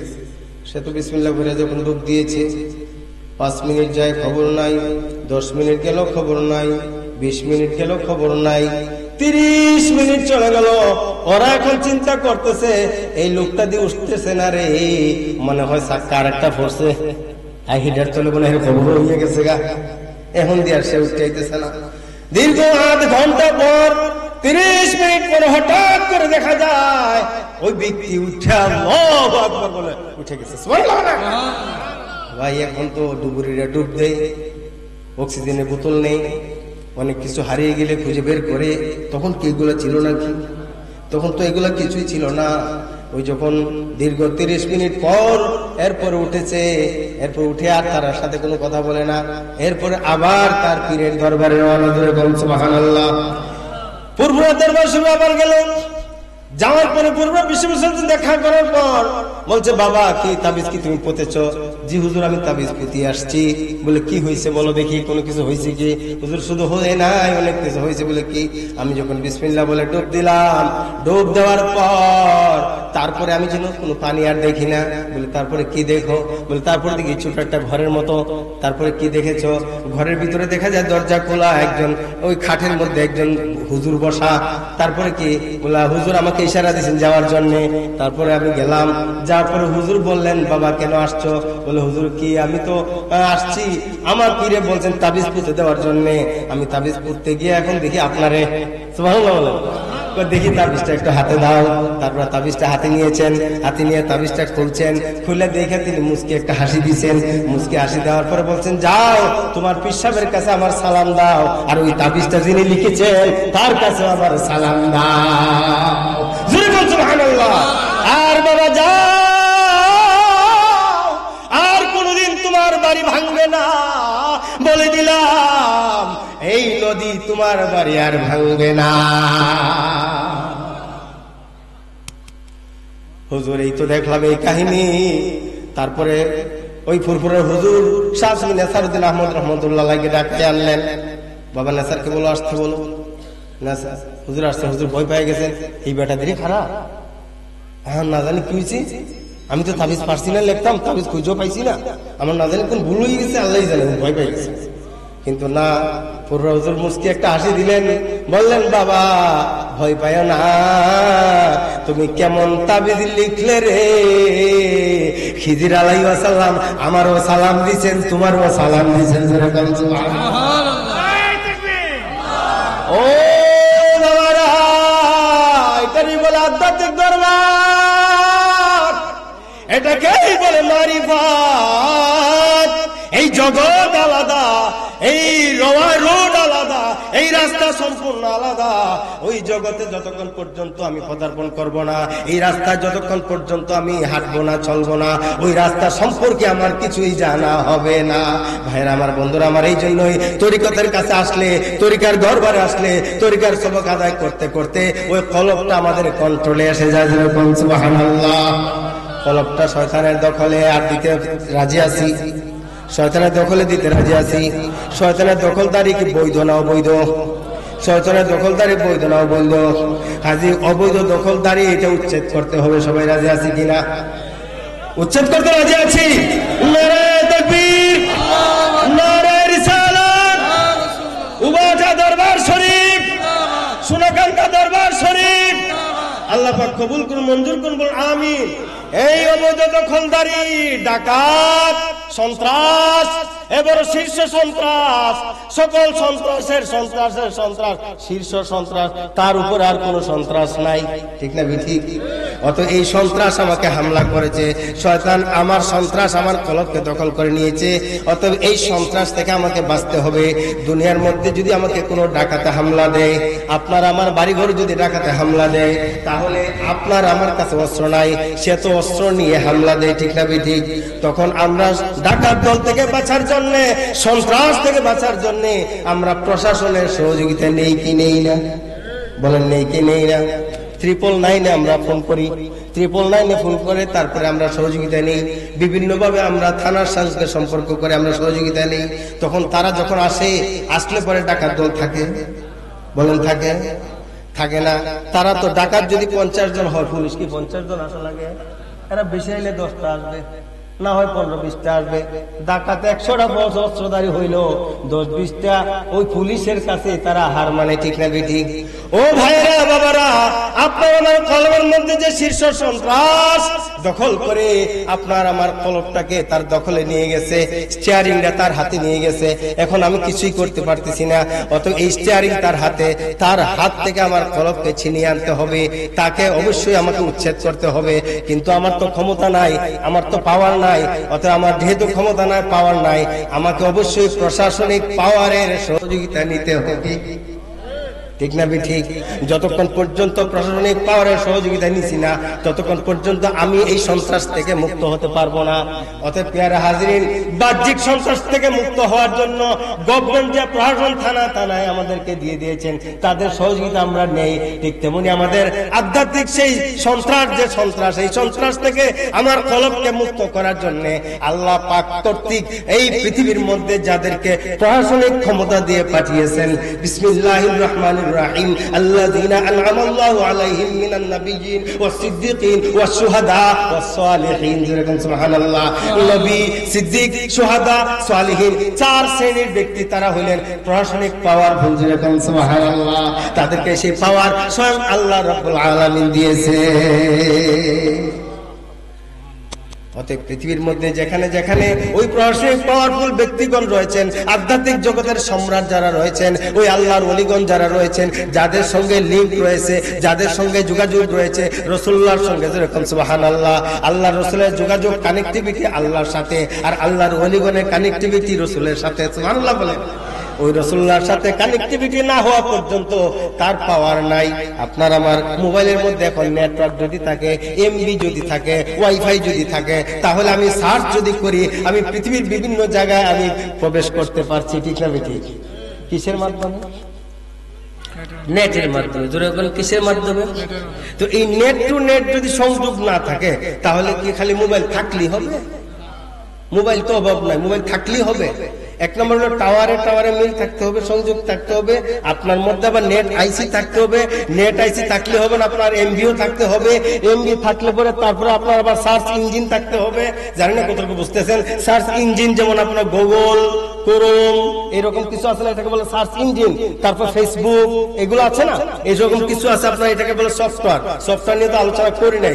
ওই যে আপনারা বলছিলেন, একটা হলো হার্ডওয়্যার, একটা হলো সফটওয়্যার। আমার এটার ভিতরে হার্ডওয়্যার হলো এটা ডিভাইসটা, আর ভিতরে হলো আপনার এটা সফটওয়্যার গুলো, যে সফটওয়্যারের মাধ্যমে আমি বিভিন্ন ধরনের কথাবার্তা বলতেছি, আমি বিভিন্ন ধরনের নেটওয়ার্কের মধ্যে আমি ঢুকতে পারতেছি, ফেসবুকে ঢুকতে পারতেছি, গুগল চোরের মধ্যে ঢুকতে পারতেছি, অপেরা মিনিতে ঢুকতে পারতেছি, বিভিন্ন কাজে ঢুকতে পারতেছি, আমি বিভিন্ন খবর দেখতে পারতেছি, আমি এখান থেকে মদিনা শরীফ দেখতে পারতেছি, এখানে মক্কা শরীফের তওয়াফ হচ্ছে, হজ হচ্ছে, এখান থেকে দেখা যাচ্ছে। এই নেটের মাধ্যমে আমরা দেখতে পারতেছি। এই সার্চ ইঞ্জিন যদি আমার এটার ভিতরে না থাকতো, তাহলে কোনো ভাবে কোনো কিছু সম্ভব হতো না। প্রিয় হাজিরিন, আপনার আমার যদি আল্লাহর সঙ্গে সেই কানেক্টিভিটি প্রয়োজন হয়, তাহলে ডাইরেক্টলি কানেক্টিভিটি কখনো সম্ভব না। আল্লাহর ওলির মাধ্যমে এখানে আপনার কলবের মধ্যে একটা নেট আইসি থাকতে হবে, নেট আইসি থাকতে হবে। এই নেট আইসি না থাকলে হবে না, এবং সেখানে আপনার চার্জ থাকতে হবে। সেই চার্জ না থাকলে হবে না, চার্জার লাগবে। সেই চার্জার ফিট করে তারপর আমাকে চার্জ করতে হবে। আল্লাহর ওলিদের কাছে যাওয়ার পরেই ওই চার্জিং অটোমেটিক ফিট হয়ে যায়। এখন এটাকে ব্লুটুথ চার্জার, এখন বর্তমানে ব্লুটুথ চার্জার বের হয়েছে, জানেন আপনারা দেখছেন কিনা? ব্লুটুথ চার্জার এখানে আপনারা এখানে রাখলেই ব্লুটুথ ভাবে চার্জ অটোমেটিক হয়ে যায়, যেরকম সুবহানাল্লাহ। সুতরাং আপনার আমার কলবের ভিতরে একটি চার্জার আছে এবং আল্লাহর ওলিদের কাছে গেলে ব্লুটুথ ভাবে অটোমেটিক এটা চার্জ হয়। এই চার্জ হলে পরে নেট আইসি যদি থাকে এবং আপনারা যদি সেই যে হুজুর যে যখন তালিম দিয়েছেন, হুজুর তালিমের সময় একটা নিয়ত করেছেন, আমি আমার কলবের দিকে মুতাওয়াজ্জিহ আছি, আমার কলব হযরত বিসাইফুল্লাহ কলব রসিলায় আল্লাহ তাআলা তো মুতাওয়াজ্জিহ আছে, আল্লাহ তাআলা তো হইতে যে তরিকার নিসবত অনুযায়ী চিশতিয়া হইলে চিশতিয়া, কাদরিয়া হইলে কাদরিয়া, নকশবন্দি মুজাদ্দিদ নকশবন্দি মুজাদ্দিদিয়া, বিভিন্ন তরিকার নিসবত লাগিয়ে এখানে বলা হয়। এই যে চক্ষু বন্ধ করলাম, চক্ষু বন্ধ করে নিয়ত করলাম, নিয়ত করা মানে আমার লাইনের কানেক্টিভিটি সৃষ্টি করে দেয়, সুবহানাল্লাহ। ওই কানেক্টিভিটি কোন সৃষ্টি হয়ে গেল, এদিকে চার্জ আছে, নেট আইসি আছে। তারপরে যখন আপনার জিকির হয়, জিকির যখন চালু হয়ে যায়, জিকির চালু হইলে এমন অবস্থা হয়ে যায়, এক পর্যায়ে আপনার কলবের মধ্যে দুটি দরজা আছে, একটা হচ্ছে উপরের দরজা আর একটা হচ্ছে নিচের দরজা। নিচের দরজাকে বলা হয় বেলায়েতে সুগরা, উপরের দরজাকে বলা হয় বেলায়েতে কুবরা। বেলায়েতে সুগরা দিয়ে তাহতা সাররা কি আছে সব দেখা যায়, বেলায়েতে কুবরা দিয়ে সপ্ত আকাশ পাড়ি দিয়ে আরশে মওলা পর্যন্ত দেখা যায়। কিন্তু সেইটা আপনাকে অর্জন করতে হবে, আপনাকে অ্যাচিভ করতে হবে। অ্যাচিভ বললেই হবে না, এমনি হবে না, পীরের দরবারে থাকতে হবে, পীরের খেদমত করতে হবে। শাহজালাল মুজাদ্দিদ ইয়ামি রাহমাতুল্লাহ আলাইহি তিনি তার নিজের পীরের গরম পানি করেছেন দীর্ঘ 25 বছর পর্যন্ত। কি করেছেন জোরে বলেন? হযরত খাজা মুঈনুদ্দিন চিশতি রাহমাতুল্লাহ আলাইহি তিনি তার পীরের কাপড় ধোয়ার দায়িত্ব ছিল, দুপা। জোরে বল সুবহানাল্লাহ। তিনি কি ছিলেন? দুপা। কিন্তু এই দুপা কি হয়েছে? সুবহানাল্লাহ বলেন। শাহজালাল রহমাতুল্লাহ আলাইহি তার পীরের গরম পানি করে কতটুকু উপরে উঠেছেন, যায় নামাজকে কিস্তি বানিয়ে সুরমা নদী হইলেন পার। বাগের করেছেন বিচার। 25 বছর বয়সে শাহজালাল রহমাতুল্লাহ আলাইহি বাগের বিচার করেছেন, সুবহানাল্লাহ। অতএব এটা আলাদা দরবার, আলাদা জগৎ। এটা আমাদের বুঝার বিষয়, এতেকাদের বিষয়, ইয়াকিনের বিষয়, বিশ্বাসের বিষয়, আমলের বিষয়। সুতরাং আমরা এখন তওবা করা উচিত, আমাদের ভালো লোক হওয়া উচিত। খারাপ নিয়ত যা আছে, গুনার কাজ যা আছে, সব কিছু থেকে নিজেকে আমরা এখন ফিরিয়ে আমরা আল্লাহর ওলি হয়ে আমরা কবরে যেতে চাই। রাজি আছি সবাই? সবাই রাজি আছি? সবাই রাজি আছি? হুজুরের দামান ধরে, হুজুরের কাছে তওবা করে আমরা এখান থেকে গুনাহ মাফ নিয়ে আমরা এখান থেকে বের হতে চাই। আর চোর হইতে চাই না, ডাকাত হইতে চাই না, অন্যায় কাজ করতে চাই না। মুখে যা ইচ্ছা তাই বলা যাবে না, মুখকে বলতে হবে তুই কন্ট্রোল হয়ে যায়। পারবো ইনশাআল্লাহ? চাইলেই বলা যাবে? মিথ্যা নট, গীবত নট, কোন ধরনের ফাহেসা, কোন গালিগালাজ নো, সম্ভব না। কোন গালিগালাজ নাই। মুখ কন্ট্রোল, চোখ কন্ট্রোল, হাত কন্ট্রোল, পা কন্ট্রোল, সব কন্ট্রোল হবে যদি আপনার কলব আপনার নিয়ন্ত্রণে চলে আসে। কলবটা যদি নিয়ন্ত্রণে চলে আসে, কলব আজকে আমরা নিয়ন্ত্রণ হারাচ্ছি। নিয়ন্ত্রণ হারানোর কারণে কলব যা ইচ্ছা তাই করতেছে। হিংসা কলবের মধ্যে সৃষ্টি হচ্ছে, এটা নিয়ন্ত্রণহীন হয়ে গেছে। আমার যত সব খারাপ কাজ কলবের মধ্যে সৃষ্টি হচ্ছে নিয়ন্ত্রণহীন হওয়ার কারণে, ঠিক না ঠিক? সুতরাং আমরা এখন কলবকে নিয়ন্ত্রণে আনবো, কলবকে আমরা কন্ট্রোলে আনবো এবং সেই আল্লাহর ওলিদের সহবত নিব। আল্লাহর ওলিগণ হইলেন আধ্যাত্মিক জগতে প্রশাসক। ওই যে কথাটা বলছিলাম মনে আছে? এই সন্ত্রাস থেকে মুক্ত হওয়ার জন্য, শীর্ষ সন্ত্রাস হলো শয়তান, তার থেকে মুক্ত হওয়ার জন্য আল্লাহর ওলি সেই পীর ছাড়া, এটা আবার ওই তাবিজা দিয়ে চলবে না। এখানে তাবিজের কাজ নাই, এখানে কবিরাজির কাজ নাই। কবিরাজিরা জিন ভূত ছাড়াতে পারে, কবিরাজিরা তাবিজাতিরা অন্যান্য রোগ বেমার দেখতে পারে, কিন্তু শয়তান থেকে মুক্ত থাকার জন্য তাবিজের কোনো কাজ নাই। এখানে হলো সহবত, এখানে হলো মুরিদ হতে হবে, এখানে আপনাকে সমর্পণ করে দিতে হবে, সঁপে দিতে হবে। পীরের দরবারে যাইয়া পীরের হুকুমের গোলাম হয়ে যেতে হবে। আর পীরের হুকুমের গোলাম মানে আল্লাহর হুকুমের গোলাম, রাসূলের হুকুমের গোলাম। পীর নিজের ব্যক্তিগত কোনো হুকুম না। যদি সত্যিকার পীর হয়, যদি হক্কানি পীর হয়, হক্কানি পীর যদি না হয়, দুনিয়ার লোভ যদি তার মধ্যে থাকে, দুনিয়ার লালসা যদি তার মধ্যে থাকে, সে কোনোদিন হক্কানি পীর হতে পারে না। যার মধ্যে দুনিয়ার লোভ নাই, দুনিয়ার লালসা নাই, যার কাছে গেলে চোখের পানি ঝরে যায়, যার কাছে বসলে আল্লাহর কথা স্মরণ হয়, রাসূলের কথা স্মরণ হয়, দুনিয়ার সমস্ত ভুল ভ্রান্তি ত্রুটি বিচ্যুতি গুনাহের কথা স্মরণ হয়ে চোখ থেকে পানি ঝরঝর করে পড়ে যায়, কবরের ভয় আমার অন্তরে পয়দা হয়ে যায়। ইনি হইলেন খাঁটি পীর, ঠিক না ঠিক? এমনও পীর আছে, পীর শুধু হলেই হয় না, জুব্বা শুধু পড়লেই হয় না। এমনও পীর আছে যার কাছে যাওয়ার পরে যে নামাজি ছিল হে হয়ে গেছে, কেন আছে না এরকম? বলে কি পীরের কথা মানো, নমাজে কি ব্যস্ত নিব না, অথচ বলা হয়েছে আসসালাতু মিফতাহুল জান্নাহ। পীর যদি সে নামাজি না হয়, মুরিদ নামাজি হবে? পীর যদি পর্দানশীল না হয়, মুরিদ পর্দা করবে? পীরের মধ্যে পর্দা থাকতে হবে, শরীয়ত থাকতে হবে, নামাজ ঠিক থাকতে হবে, আল্লাহর মহব্বত থাকতে হবে, রাসূলের মহব্বত থাকতে হবে। পীরের সাথে যদি রাসূলের দিদার হয়, তিনি তার মুরিদর দিদার করাতে পারেন। আল্লাহ পাক আমাদেরকে হেফাজত করুন, হেদায়েত নসিব করুন, বলুন আমিন। আমার কথায় কষ্ট পাইছেন? কষ্ট পেলে মাফ করে দিন, কিন্তু সত্যি কথা কিছু বলতেই হয়, বলতে গেলে তো সারা রাত চলে যাবে। এখন আমাদের চতুর্দিকে ভাইরাস, মারাত্মক ধরনের ক্যান্সারের মতো রূপ নিয়েছে আমাদের ভাইরাস, কাজে এগুলো থেকে আমাদের বাঁচতে হবে। বাতিল আকীদা পন্থীরা এখন আমাদেরকে শেষ করে ফেলছে। সামনে আসছে রমজান মাস, রমজান মাস আসলে পরে দেখবেন নামাজ 8 রাকাত, তারাবি নামাজ সাহাবায়ে কেরাম পড়ছেন 20 রাকাত, তাবিঈনগণ পড়েছেন 20 রাকাত, রাসূল পাক সাল্লাল্লাহু আলাইহি ওয়াসাল্লাম পড়েছেন 20 রাকাত। আর এখন 1500 বছর পরে এই বিদায়ীরা করতে গেছে আর 8 রাকাত। নাউজুবিল্লাহ কইবেন না? 20 রাকাত না 8 রাকাত? জোরে বলেন কয় রাকাত? 20 রাকাত তারাবি নামাজ আমরা পড়ি। তারাবি একটু সংক্ষেপে বলতেছি, যারা 8 রাকাত বলে কোনোভাবেই বোঝানোর কোনো সুযোগ নাই। তারাবি তারবি হাতুনের বহু বছর, তারাবি তারবি হাতুনের বহু বচন কি? তারাবি। তারাবি মানে এটা বহু বচন ব্যবহার করা হয়েছে বলতে বোঝা গেল তারাবি তারবিয়াতুন শব্দ ধরে রেস্ট, বিশ্রাম। আচ্ছা, আমরা নামাজের মধ্যে 4 রাকাত পড়ে পড়ে আমরা একটু রেস্ট নেই, কি রেস্ট নেই? কিছু তাসবিহ পড়ি, দোয়া করি, আবার পড়ি, ঠিক না? আচ্ছা, যদি বহু বচন হয়, আমরা যদি 2 বার রেস্ট নেই, যদি 2 বার রেস্ট নেওয়া হয়, তাহলে কয়বার হবে? 2 বছর তাসনিয়া। আচ্ছা, তারবিহাতান। এরপরে আর বহু বছর করতে হলে কয়বার লাগবে? 3 বার রেস্ট, কমপক্ষে 3 বার। আচ্ছা, 3 বার রেস্ট আমি একটু আপনাদের কাছে হিসাব নেই। 4 বার পড়ার পরে রেস্ট নিলাম একবার, আরো 4 রাকাত পড়লাম। 8 রাকাতে রেস্ট কয়বার হলো? একবার। বলেন 8 রাকাতে রেস্ট হলো কয়বার? এটা তারবিহাতুন না, একবার হয়েছে। এরপরে তো আমরা বিত্রু, আর তো তারাবির মধ্যে এই নামাজের রেস্ট নাই। তাহলে 8 রাকাতের মধ্যে তারাবি নামাজের রেস্ট আছে কয়বার? তাহলে হলো তারবিহাতুন। আচ্ছা, যদি 2 বার নেই তাহলে হবে 12 রাকাত। তো 12 রাকাতে হবে রেস্ট হবে কয়বার? 2 বার। তার মধ্যে তারাবি বলা যাবে না, বলতে হবে তারবিহাতান। কিন্তু যদি 16 রাকাত করি তাহলে হয় 3 বার রেস্ট। কিন্তু তারাবি দ্বারা তো 3 বার বলা হয় নাই, বহু বচন বলা হয়েছে। 20 রাকাত নামাজ হওয়ার কারণে এই নামাজটা হইছে তারাবি। বুঝাইতে পারছি তো? 8 রাকাত বলো যারা, তোমরা যে 8 রাকাত কইছো, রেস্ট হলো তো একবার। তারাবি শব্দ তো বলা হবে না, তারবিহাতুন বলতে হবে। তারাবি বলার কোনো সুযোগ নাই। অত ওই সমস্ত ভুয়া কমেলেমদারি, এলেম নাই, জ্ঞান নাই, বুদ্ধি নাই, কিছুই নাই, নিজেরা মন গড়া ভাবে নিজের মতো করে সহিহ হাদিসকে, সাহাবায়ে কেরামের আমলকে, ওমর রাদিয়াল্লাহু আনহু আমলকে, রাসূল পাক সাল্লাল্লাহু আলাইহি আমলকে তারা তোয়াক্কা করে নাই, নিজে ব্যক্তিগতভাবে 8 রাকাত বানানোর চেষ্টা করছে। কোন নাউযুবিল্লাহ। বিতির কয় রাকাত? এরা এখন বানাইছে 1 রাকাত। শুনছেন?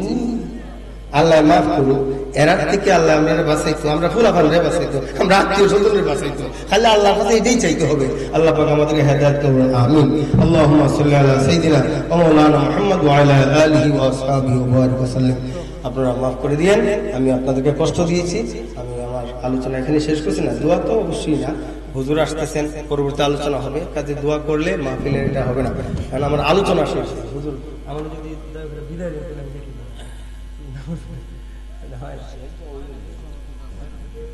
আল্লাহ।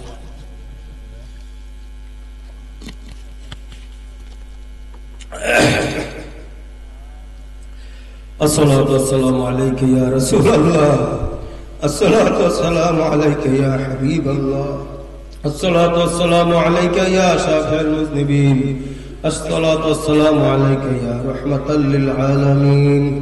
اللهم صل على سيدنا ونبينا وشفيعنا وحبيبنا ومولانا محمد صلاة دائمة مقبولة تؤدي بها عنا قول عظيم. اللهم صل وسلم وبارك عليه.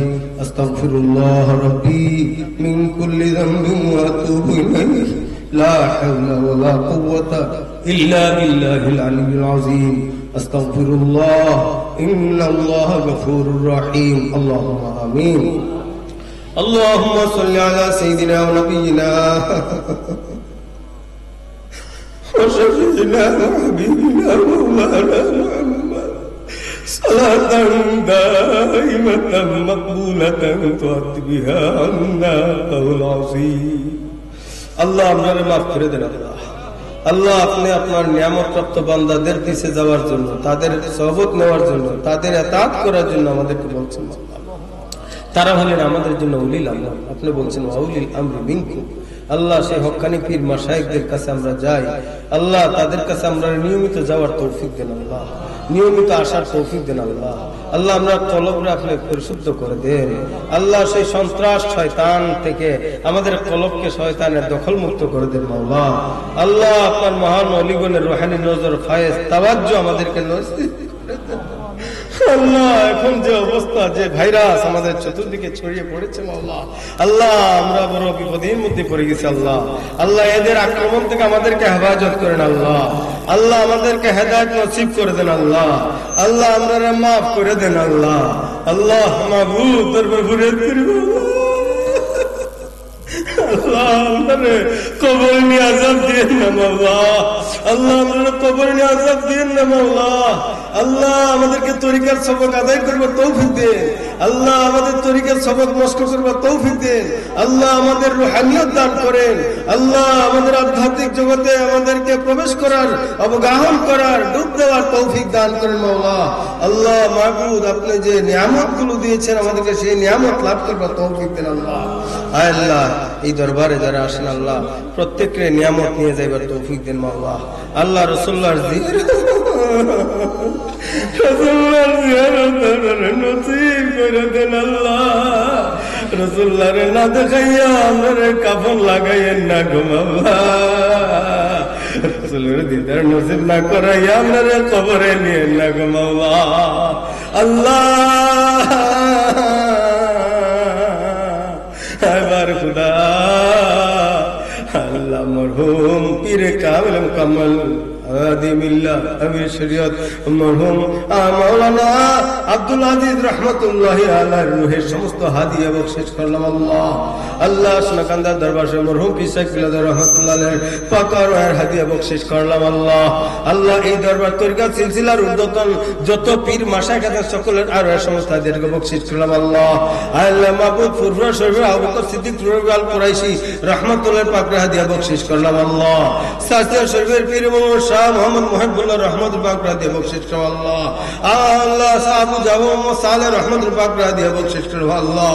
আল্লাহ এই দরবার, এই তরিকার, এই সিলসিলার চিশতিয়া, কদরিয়া, নকশবন্দিয়া, মুজাদ্দিদিয়া তরিকার সমস্ত হক তরিকা, যত আরো হক তরিকা আছে সমস্ত হক তরিকার পীর মাশায়েখ যারা আছেন সকলের আরো সমস্ত হাদিয়া বখশিশ করলাম আল্লাহ। আল্লাহ তাদের সকলের রুহানি নজর ফায়েজ তাওয়াজ্জু আমরা নসিব করে দেন আল্লাহ। আল্লাহ আমরার জবানে মিথ্যা থেকে, গীবত থেকে, আল্লাহ ফাহিশা কথা থেকে হেফাজত করে দেন মাওলা। আল্লাহ আমরা চক্ষুরে সামলাইবার তৌফিক দেন, হাতকে কন্ট্রোল করবার তৌফিক দেন, পাকে কানকে কন্ট্রোল করবার তৌফিক দেন, গান বাজনা বাদ্যযন্ত্র থেকে আমাদেরকে হেফাজত করেন, বেপরদা থেকে আমাদেরকে হেফাজত করেন, হারাম ইয়ত থেকে আমাদেরকে হেফাজত করেন, হারাম থেকে আমাদেরকে হেফাজত করেন, রিজিকের মধ্যে হালাল ইয়ত দান করেন আল্লাহ। আল্লাহ রিজিকের মধ্যে হালালিয়ত দান করেন মাওলা। আল্লাহ আমরা সন্তানদের মাফ করে দেন আল্লাহ। আমরা সন্তানদের নেককার সন্তান বানায় দেন আল্লাহ। আমরা স্ত্রী পরিবার পরিজন সব আপনি মাফ করে দেন। পারিবারিক জীবনের মধ্যে শান্তির জীবন, ইসলামী জীবন তৈরি করবার তৌফিক দেন। সাহাবায়ে কেরামের জিন্দেগিকে ফলো করবার তৌফিক দেন। আউলিয়া কেরামের বন্ধুকে তাআত করবার তৌফিক দেন আল্লাহ। মাবুদ দরবারে ফরিয়াদ করি মাওলা, অনেক মেয়েদের বিবাহ হয় না আল্লাহ, আপনি নেককার স্বামীর ব্যবস্থা করে দেন। অনেক যুবকদের বিবাহ হচ্ছে না, তাদের নেককার স্ত্রীর ব্যবস্থা করে দেন আল্লাহ। আমরা মা বাপ, দাদা দাদি, নানা নানি, ভাই ভাইদের, বন্ধু বান্ধব, পীর উস্তাদ, মায়ের খানদান, বাবার খানদান, শ্বশুরের খানদান, শাশুড়ির খানদান, যত মুর্দাগান কবরে আছে সবার আর এই সমস্ত হাদিয়া পৌঁছে দেন। খবর রাত রাত্রে কিয়ামত পর্যন্ত বন্ধ করে দেন। রব্বির রহমা কামা রব্বায়ানি সগীরা সুবহানা রাব্বিকা রাব্বিল ইজ্জাতি আম্মা ইয়াসিফুন ওয়া সালামুন আলাল মুরসালিন ওয়ালহামদুলিল্লাহি রাব্বিল আলামিন আমিন আমিন আমিন মা'লা ইলাহা ইল্লাল্লাহু মুহাম্মাদুর রাসূলুল্লাহ